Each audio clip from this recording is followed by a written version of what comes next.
Monsieur l'ingénieur marche toujours au milieu du pont, car ces poutrelles métalliques qui s'allongent à l'infini, c'est le pont Long Bien, le plus grand et aussi le plus célèbre ouvrage de ce genre du Vietnam.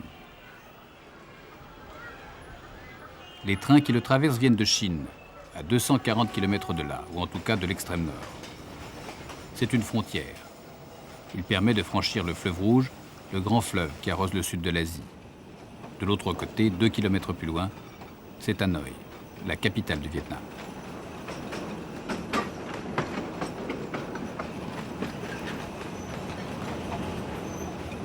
Le pont a été construit par les Français, dessiné par Gustave Eiffel et inauguré par Paul Doumer, dont il a d'ailleurs longtemps porté le nom. Il est vieux, rouillé, fragile, mais c'est un symbole. Une statue de fer qui rappelle, s'il en était besoin, la ténacité d'un peuple. Dans le brouillard ou les tempêtes, sous les bombes ou pour les parades, il a tenu et tient toujours.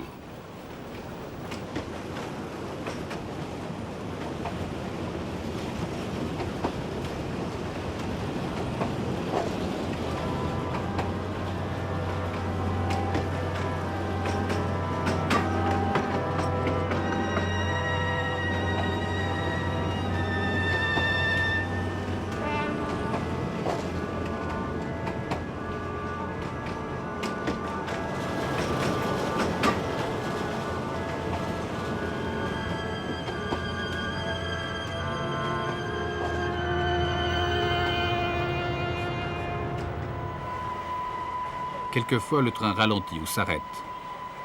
Des travaux, de petits travaux incessants, un peu dérisoires.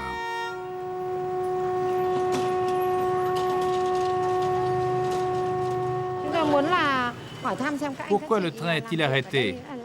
Qu'est-ce qui se passe? Que faites-vous? On travaille, on serre et on graisse les boulons. Si vous voulez en savoir plus, allez voir l'ingénieur là-bas.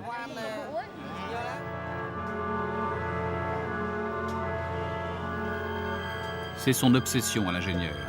Graisser, huiler, souder. Tout faire pour qu'il dure encore un peu, ce pont. Le temps que les aides étrangères, et notamment celles de la France, aient le temps de le sauver.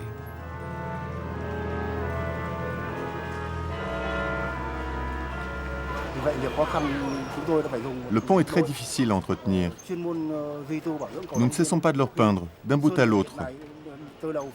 En le concevant, Eiffel n'avait pas pensé à ce genre de problème. Mais quand même, ici, tout le monde reconnaît que c'est un très beau pont. Pendant la guerre, les Américains ont beaucoup abîmé le pont. Depuis cette époque, nous avons toujours eu du mal à le restaurer et à le maintenir en état.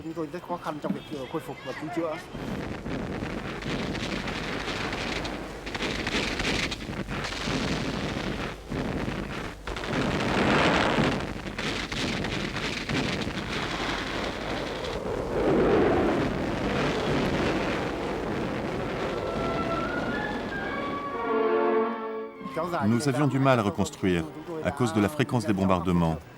Nous cherchions à rétablir la circulation par tous les moyens et le plus vite possible. Après une coupure, nous ne mettions qu'un mois ou deux à faire passer un trafic normal.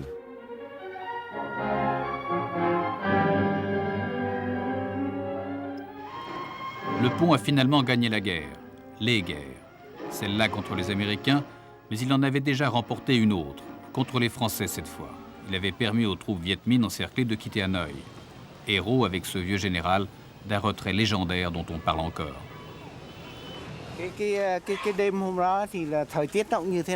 C'était une nuit. Il faisait le même temps qu'aujourd'hui. Même pluie, même brume. Nos partisans ont réussi à passer en dessous du pont à l'insu totale des Français. Pourtant, il y avait toute une section équipée de projecteurs. Il y en avait sur le pont et même sur les berges qui balayaient la rivière. Mais ils n'ont rien vu.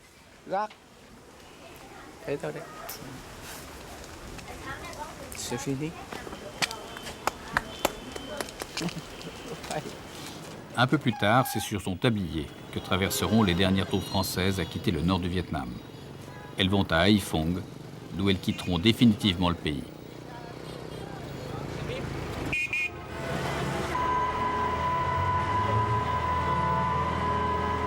Les arrêts ne sont jamais longs. Et quand le train repart, l'ingénieur a regagné son bureau, d'où avec une armée d'architectes, il concocte un plan de sauvetage.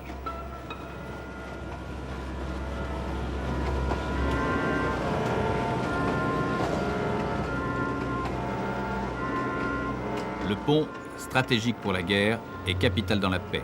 Ici, la vie n'est pas facile et les moyens d'existence souvent aléatoires.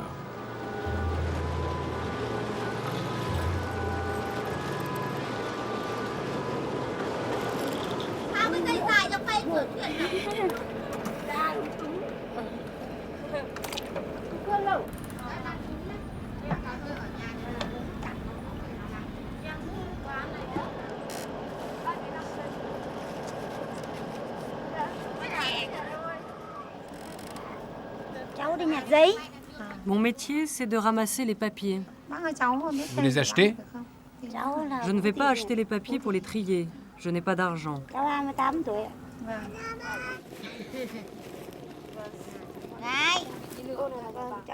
On les ramasse seulement. C'est une situation difficile.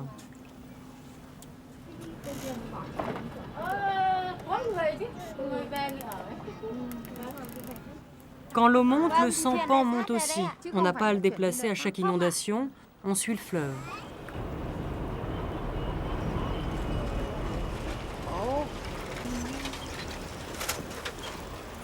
Le trafic des cyclistes est incessant.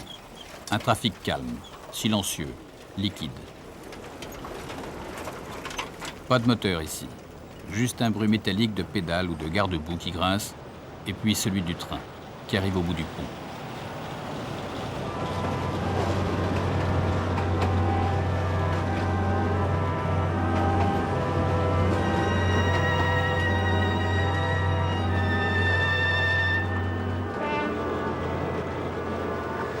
Avant d'accéder à la gare bâtie un peu plus loin sur l'autre rive, il longe d'abord ce grand marché fait d'arêtes de tôle planté tout près de l'eau. Toutes les marchandises qui viennent du nord du pays arrivent d'abord ici. C'est d'ici qu'elles seront revendues à des détaillants, des marchands de rue ou des patrons de restaurants. Le marché porte le même nom que le pont, Long Bien. Ce jour-là, il y règne une animation particulière due à la fête du Tet, le nouvel an vietnamien. On va déguster des volailles et des oranges, considérés ici comme un fruit de grand luxe. Nous sommes des grossistes. Nous ne vendons qu'à des commerçants. Tout ça vient de Chine et de Saïgon. Pourquoi y a-t-il autant de monde? Où emmène-t-il tout cela? Ça part dans les villes et les villages des campagnes pour être revendu. C'est du commerce de gros.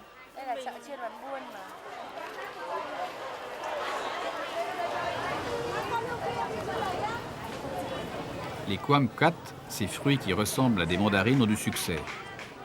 Comme les fleurs, ils font partie des ornements traditionnels de la fête du Tet.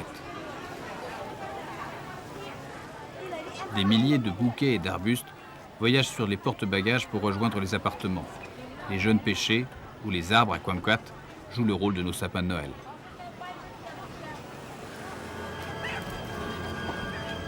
L'express venu de Chine arrive enfin. Les 1632 mètres qui le séparent du côté nord sont franchis. Jusqu'en 1983, le pont Doumer était seul à assumer le trafic routier, piétonnier et ferroviaire entre les deux rives. Aujourd'hui, un autre ouvrage accessible aux voitures vient de seconder.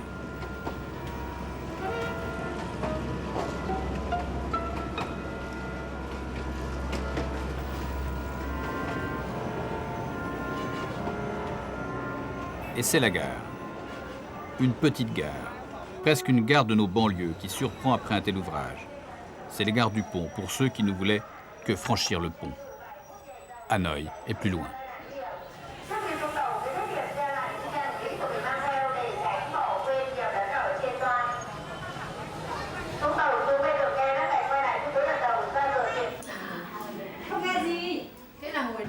Monsieur l'ingénieur fête le Tet en famille. Thé, télévision, petit four, ambiance chaleureuse et douce, comme chaque famille vietnamienne bénéficiant d'un haut niveau social ou plus simplement de bons revenus.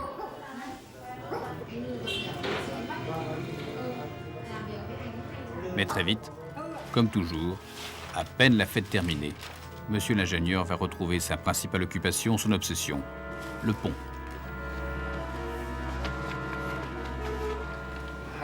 Tout ce qui m'importe, c'est que le pont tienne dans des conditions correctes de sécurité jusqu'au début du siècle prochain. Il faut que le train passe.